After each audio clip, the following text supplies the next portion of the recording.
Loss comes in many forms, and usually in unexpected ways. It can be devastating, leaving you facing an uphill struggle to go on with life without someone you thought would always be there. But life does go on, and even in the deepest despair, we can find hope. Welcome to Grief Relief with your hosts, Drs. Gloria and Heidi Horsley, brought to you by the Open to Hope Foundation, helping people find hope after loss. And now here's Dr. Gloria and Dr. Heidi. Well, I'm Dr. Gloria Horsley with my co-host, Dr. Heidi Horsley. Well, Heidi, we've got a great show today, and it's on the emotions of grief. Really an important topic. I'm very excited about this, and I'm thrilled about our guests, who we've known for many years. Yeah, we have some wonderful guests. We have Darcy Sims coming on from the Grief Institute. Well, we'll have to ask her exactly what the name of it is, but she does workshops and teaches people all over the world, and I know you've worked with her in TAPS, the Tragedy Assistance Program, and we just were with her at Bereaved Parents USA, and with her at the Compassionate Friends a few weeks ago. Yeah, Darcy has probably spoken to more professionals and people that are grieving than anyone I know. I have seen her in many, many different places, and like you said, she works very closely with TAPS and has done it for almost 20 years, does a lot of their trainings. She's military herself, so she really understands the uniqueness of a military loss. We just saw her at Bereaved Parents. She is an amazing keynote speaker and a genuine person, and she talks the talk and she walks the walk. And she's also a mom of Big A. Yes, which is her most important title. Right. Absolutely. Her son died of a brain tumor many years ago, and she's willing to share her information with the world, which is such a great thing. And then we've got Dr. Bob Bauer coming on. Yeah, Dr. Bob, yes, our resident academic, and he teaches at Highline Community College in Washington State. And again, he's a wonderful person and speaks a lot at bereavement conferences, and he teaches students. And you know, one of the neat things about Bob is he has done a video. I love this. And it's called Men in Grief, 20 Years Later. And what he did was he interviewed, how many men? 8 men. Originally 8.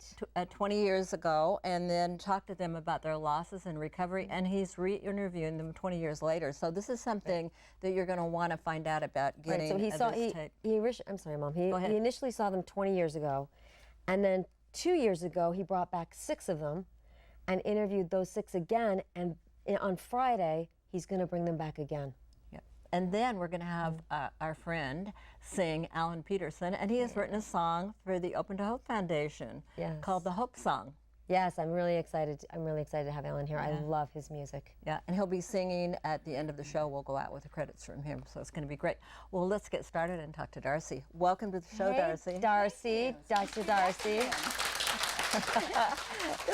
It's always so much fun to have you on the show, and it is. You're just a fountain of wisdom for us always. Oh, well, I'm not sure I'm a fountain, or much of it is wisdom. Thank you, by the way, for all those credits. I'm not sure I've earned any of them, but my proudest one is to be Big A's mom. Absolutely. We love hearing you talk about it and being so sincere and from the heart.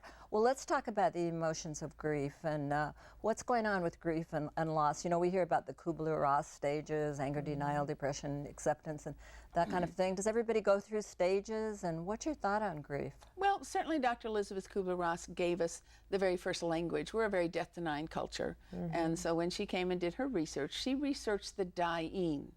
But she gave us the first language to use. She did not research, however, those of us who are left behind after our loved one has died. So we've had to get a new language and a new thought process. But I'm really glad to be here today to talk about the emotions of grief. Yeah, and I know you've got some tips that we're going to look at and talk about. Maybe we could see those and talk about those for a minute. Some of the tips I know, one is to be aware of your feelings. And this, I think, is really very hard for people. Someone will say, I don't feel good. I don't feel good today. Just to become aware, first of all, that something is different in your body, that something is different in your emotional makeup today, and then to become ability to acknowledge that, to say it out loud. Somebody says, I don't feel good. Well, that's way too general. I don't know how to deal with, I don't feel good. So let's be specific. Are you angry today? Are you frustrated? Are you lonely? Are you depressed? Are you scared? Once we can get a specific emotion in mind, then we can move to the next one, which is create an action plan. But if I really wasn't sure whether I was lonely or scared or guilty, my action plan might not match the emotion that I'm really having. So your first task is just to get familiar with yourself. Which makes sense. And also, sometimes you can feel sick, and that can be part of your grief response. And people don't realize that that is often because you're grieving. Very much so. Grief is, I knew in my grief that it would be emotional. I knew it would be psychological. No one told me that those emotions could turn into physical feelings as well. And you do. You sometimes feel sick to your stomach, or you can't eat, or you can't sleep. You have nightmares. You begin to have all kinds of strange thoughts. That's all a natural part of the grieving process. You know, when my son Scott was killed, there were his cousin was killed with him, and so there was my husband and I and his parents, and we all lost 5 pounds in 3 days. And you know, I think that was that adrenaline hormone rush, and people don't realize what a shock it is to have. And people say, well, you know, they knew that he was going to die, or what, for years, for kids that have cancer. But when or family members that have cancer, but when it actually happens to you and they say they're dead, it's a whole new world. It's a shock, no matter how it comes. It is, Gloria. Our son died of a malignant brain tumor, so we had time to get ready, but the head can get ready. The heart can't. So the distance between the head and the heart are huge. So every death is sudden and unexpected. And it is that shock factor that pulls you in and goes, ah! And we're not quite sure what to do. So I like to think that we become frozen, like a popsicle or an icicle, and we continue to function, but the feeling part of us, the emotional part of us, just goes away. You can be frozen for a couple of minutes or a year or two. You know, I just did a workshop on 25 years down the road, 2 years to 25. And one of the things people come up and say to me is, wow, I thought the first year was tough, the second year is even harder. And you know, Don't tell people. I know, but I've got the answer to it. And the answer is this: you are getting better and you're thawing out. And so you're able to cope, and it almost hurts more because your body is now allowing you to take in more information, but it's because you're improving and things are going better. And that's why I like to use the image of being frozen first, so we can talk about defrosting or thawing. And when you're frozen, you don't feel much at all. So really, the first year of grief, if we thought that was hard, you're right. By the second year, we are completely defrosted, and most people think we're over it, so all those support systems are gone too. So now that's when you are fully and completely into big time hurt. That's when the emotions start rolling in. And if we only knew that's a part of the natural process, maybe we could relax a little bit. It's not going to eliminate the pain, but it might eliminate some of the panic. And that's when reality sets in and you know that it's permanent. Well, let's introduce Dr. Bob Bauer, because Heidi and I love to have you and Bob together. Yes. So we want to spend some time after to interview you together about maybe a little bit about men and women's grief.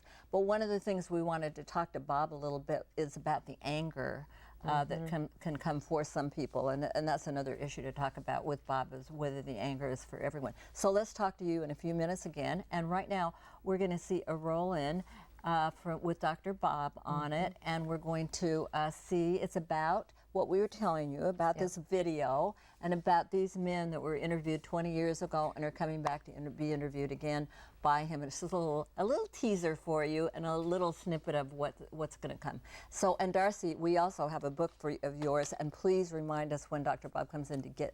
I will. I'm not going to let him get away without it. All right, so let's see that roll in of the men after 20 years, and we're going to talk a little bit about anger.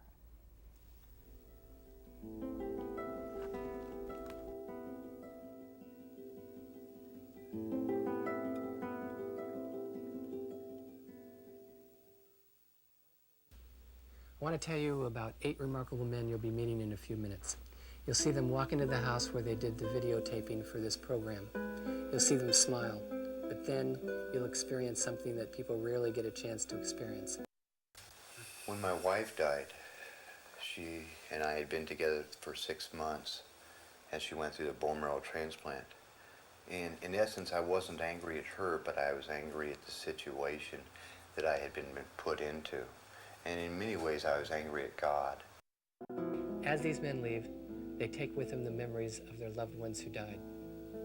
But they also leave with a little lighter load because they've done something that's vitally important to their grief. They talked about their pain. These 8 men wanted you to know that they hope by sharing their stories with you, it has helped you in some way to cope with your own loss or understand the loss reactions of someone you know. They also wanted you to know that it is okay to grieve, and everyone grieves differently. On behalf of the 8 men, let me say thank you for listening. Take care.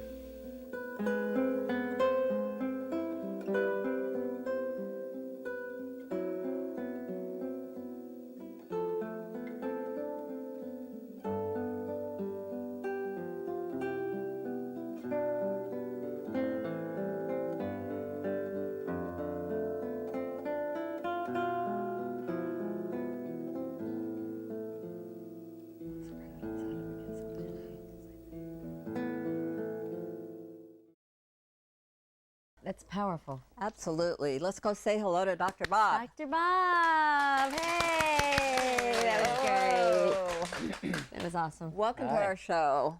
Thank you. So great to have you on. Come and sit down by your friend Darcy. Hi, Dr. Bob. Hi, Darcy. After you, Dr. Bob. That's powerful. Yeah, Seeing very. these guys in 20 years ago and then a follow-up 2 years ago. Yes. Really yeah. neat. And you're going to be seeing him again soon, right? Yes, next Friday they're going to see the debut of this 20-year later video. Some people have seen it already, but they haven't even seen it yet. So we're going to get together, have a little party, and have a debut of the whole show. All right. So they haven't seen it yet? No, haven't seen it. Fabulous. Well, before we get to men, and I want to talk a little bit about the emotion of anger, but I want to say, where do you get this DVD? They can email me at b_kbauer@yahoo.com. Okay, or you can go through Open to Hope, and we'll track down Dr. Bob for you. Good. Thanks. So talk to us about these emotions of grief. Yeah, well, the big one is anger. I just got through giving a workshop on anger at the Bereaved Parents of the USA conference, and there were, 45 or 50 people there, and one of the things that I promised them at the end of it was a certificate of anger, that it's okay to be angry. And that's really one of the first lessons that I wanted to give them is, it's okay to be angry, but it's what you do with it. And then the second part was, go ahead and be angry, but don't hurt yourself or don't hurt other people. And if people can keep those two things in mind, I think, because grief has so many complex emotions. I mean, we talked about some of those already, and but when anger comes out, it's gets displaced on other people. You beat yourself up, and that's not okay. And I like that you're saying it's a legitimate emotion. Yes. Because so often when people are angry, people try to stop them and tell them it's not okay to be angry, and you shouldn't be angry, and etc. Yeah. So you're saying as long as you're not hurting yourself or someone else, it's okay to be angry. Yeah. Years ago, I read a book edited by Therese Rando, and I like one of the things she said is that anger is a natural response to being deprived of something desired. Go up to a little baby, 9-month-old, and take the bottle out of the kid's mouth. Suddenly you got an upset kid. The kid didn't have to learn that. It's a natural response.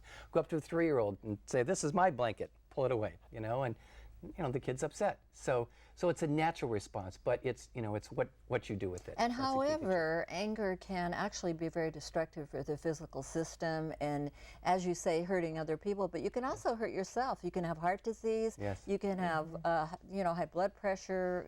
Diabetes, whatever, and not be taking care of yourself. Yeah. So give us some tips if I've got some anger, how I can deal with it. Yeah.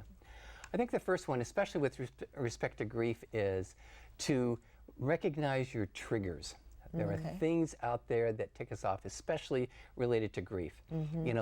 Sometimes parents who experience the death of a child are in the grocery store and they see another parent punishing a child, and suddenly they have this, this rush of, they want to go up to the parent and grab that kid away and say, what are you doing to this child? Of course, they imagine it, but they wouldn't do it. Or people give those, this fabulous cliches, which, we've all heard before, it's God's will, and you can have another child, and at all least those they kinds didn't of things. suffer, at least it was fast, at least, anything that starts with at least. Yeah, at least. Yeah, I always tell my students when I teach the death education class, if you begin the sentence with the words at least, you are in trouble. Yep. Okay. Doesn't help. So you're talking about, I've got some of them sitting right here, and one of them was take a deep breath. I love your physical. Let's all take a deep breath. Yeah.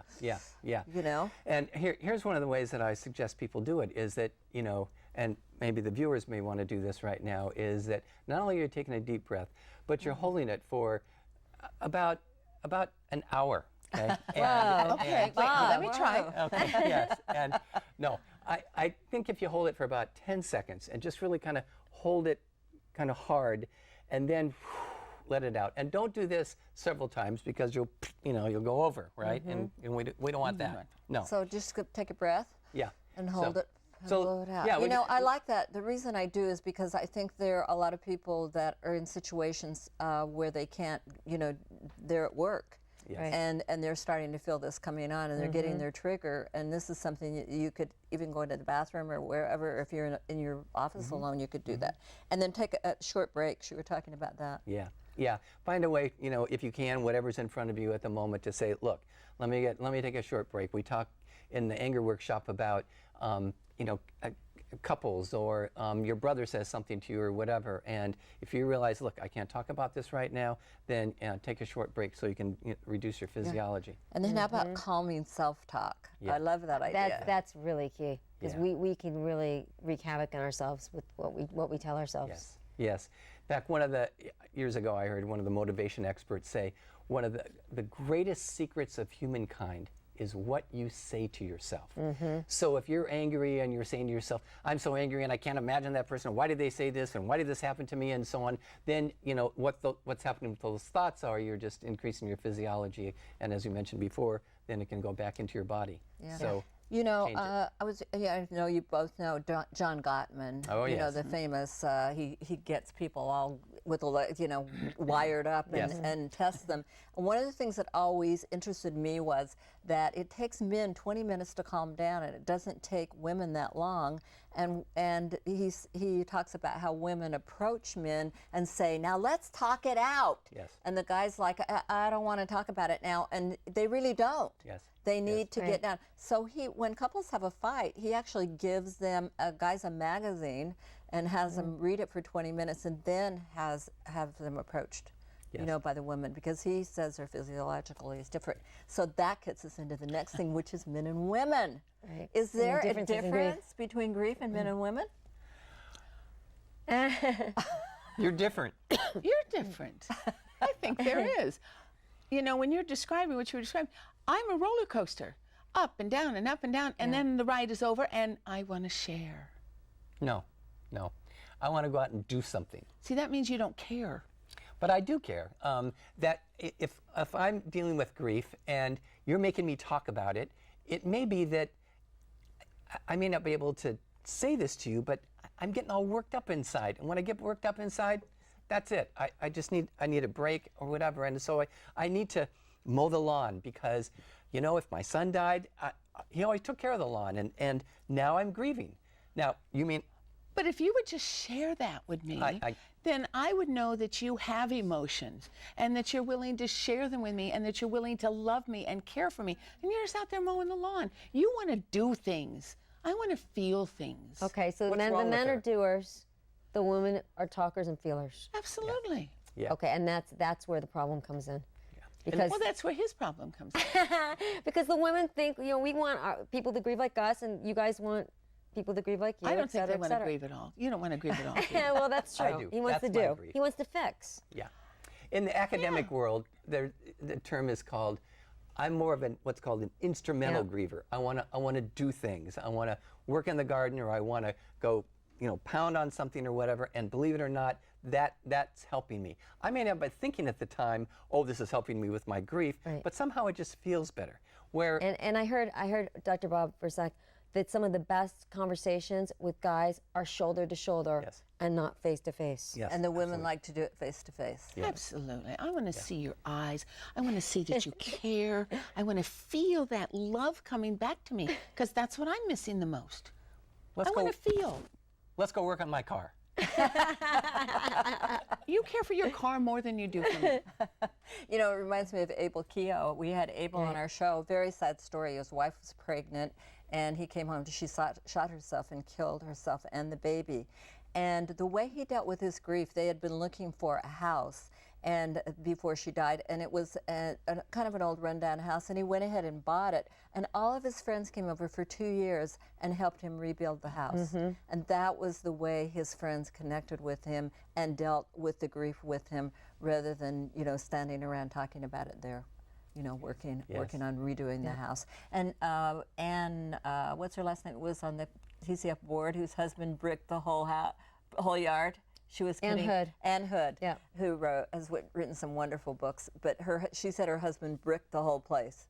You know, the whole yard. He put in all sorts of things. So Yes. after their child died. One of the men in the original video, after his brother died, he and his father went into the house and that the brother had bought and just gutted it, you know, top to bottom, took out the wire and everything, and you could see his face on the video, and he says, and it felt great. That's what I'm thinking, to get out all your emotion physically. Yes, but not against another person, Right. but against a thing. But can't you share with me while you're doing that destructive stuff? There you go. If I was sitting next to you or helping you brick Right. the lawn, or if I walked next to you while you mowed, you couldn't share? I mean, You sound like you're from another planet. you are from another planet. Men are from Mars, I women are from wanna Venus. Isn't that the share. book? I want to know you care. Now tell That's me, just does it. everybody have to be angry? And one of the things I hear people say is, I can't get my husband to go to group. I can't get him to go into treatment. He's not crying enough. Well, when you go to he's not to doing these this. organizations like Bereaved Parents, where we all just were, and Compassionate Friends, you do see a lot of women. There's a lot more women than men in the audience. Where are you guys? Well, fortunately, it's been increasing over the years, and I'm sure Darcy can vouch for this, that, you know, 25 years ago, there was almost all women there, and slowly the dads have been coming, and slowly men in widow support groups are showing up more, and so on. So it's happening, and hopefully men are getting more in touch with, you know, with what's going on inside. It's happening because we're dragging you. Well, that's true too. Sometimes the men show up because, well, my wife, you know, wanted me to come, or And then they meet So other many times guys. that and- is true. Yeah. It's easier to go than to put up with her. And And a I'm lot angry of times, because you could have come and shared with me. a lot of times the guys go and they end up helping. They end up Yes. doing things as they're Yes. there. See, moving they're the chairs, doers. etc. Yeah. Now, Darcy, you're still married after Big A died. How many years? I mean, I thought you got divorced after you had a loss. Statistically, we're supposed to. So when we read that, we just looked at each other and said, well, why don't we just do it now and save ourselves all this trouble? And we've been married now for 43 years. Our marriage, however, was very different than the one we had. We had to rewrite the whole thing. I looked at him one day and said, I don't know who you are. Right. And he looked at me and he said, I don't know who you are. We had to relearn and find each other again. And it does take work. Darcy, and I had to learn he's a doer. we're going to have to end the show now. And we're going to go to Alan Peterson singing, but I want you to hold up your book and tell people do not- about it quickly yes. and where Well, they can get it. Absolutely. This is one of my favorite books. Someone at the funeral said, you know, you should just look for hope. And I wasn't very nice. And I said, I don't know what it looks like. So I finally wrote a book about if I could just see hope.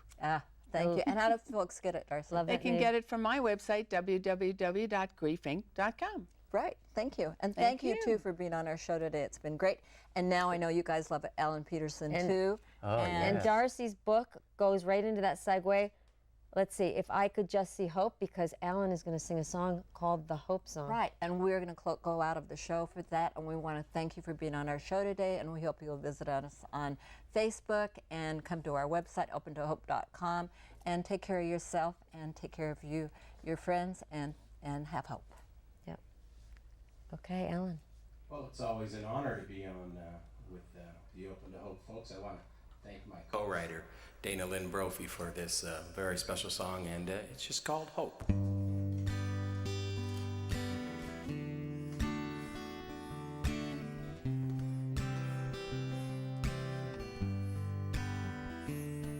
When the road you're on is dark as night and you're feeling on your own, it will shine a little light just to say you're not alone. When all you see is rain and the clouds won't seem to break, it will be the reason for the next breath that you take. It's hope, a little hope. We all need it every now and then to keep our dreams afloat. It's faith, A simple prayer, it's believing that there's something more waiting for us there. It's a single step down a long, long road. It's hope.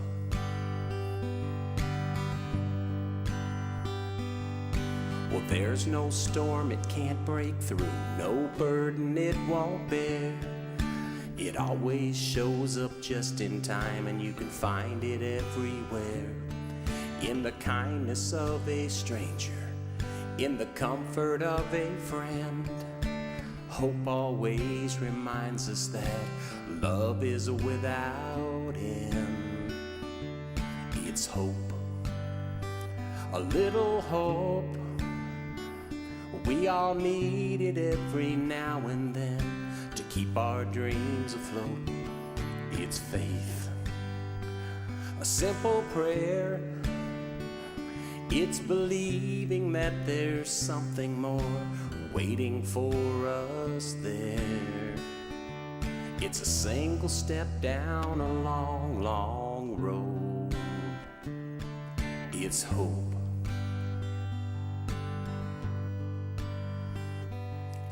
Every minute, every hour, you are missed. But even in the heartache, there are gifts.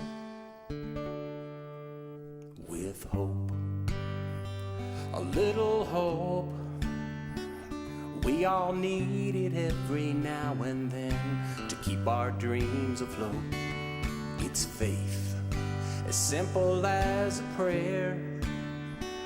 It's believing that there's something more waiting for us there. It's a single step down a long, long road. It's open arms when you feel alone. So hold on, don't you ever let go of hope. Yeah, hope. We all need it. We all need a little hope. Yeah, yeah. We all need hope. We all need a little hope.